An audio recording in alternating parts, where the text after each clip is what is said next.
मंडळी, आपण पाहत आहात राष्ट्रीय लोकराज्य न्यूज। सध्या आता अहिल्यानगर या जिल्ह्यामध्ये महानगरपालिकेची रणधुमाळी लागली आहे आणि प्रभाग क्रमांक 1 ड मधील या ठिकाणी आपले जे उमेदवार आहेत ते म्हणजे रामदास विठ्ठल वाणी उर्फ रामभाऊ हे एक कामाचा माणूस म्हणून या ठिकाणी आपल्याला पाहायला मिळालं आहे। त्यांचं जे शक्ती प्रदर्शन पाहिलं असं तुम्ही या ठिकाणी, तर हजारो कार्यकर्ते त्यांच्या पाठीमागे आहेत।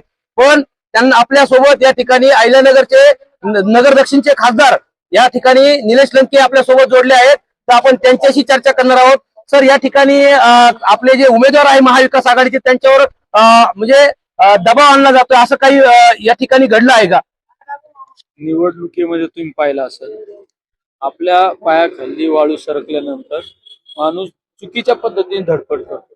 निवडणूक जर आपल्या हातातून जात आहे हे ज्यावेळेस लक्षात येतं उमेदवाराला, त्यावेळेस तो उमेदवार दादागिरी करून काय मिळतं का काय, दहशत करून काही मिळतं का काय, आर्थिक आमिष दाखवून काही मिळतं काय, याचा प्रयत्न करत असतो। त्यामुळे हे जे चित्र आहे, हे जे जनतेसमोर जे चित्र आलं, आमच्या रामभाऊ वाणींच्या घरासमोर जे पोलिसाचा बंदुकाचा धाक दाखवून, खाकी वर्दीचा धाक दाखवून जी दहशत माजवण्याचा जो प्रयत्न केलेला आहे, याचा अर्थ ही निवडणूक त्यांच्या हातून गेलेली आहे।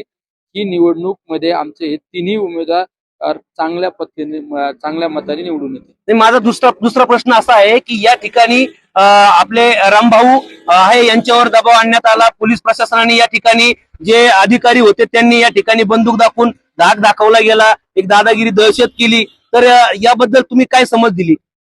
आम्ही ज्यावेळेस आम्हाला ही घटना कळाली, ज्यावेळेस आम्ही ते व्हिडिओ पाहिला, त्यावेळेस आम्ही तात्काळ एसपीशी बोललो आणि तो व्हिडिओ आम्ही मीडियाला सुद्धा त्या ठिकाणी दिला आणि काल एसपी साहेबांना भेटलो, आयजी साहेबांना भेटलो आणि तात्काळ त्या दोन्ही पोलीस कर्मचाऱ्यांना निलंबित केले।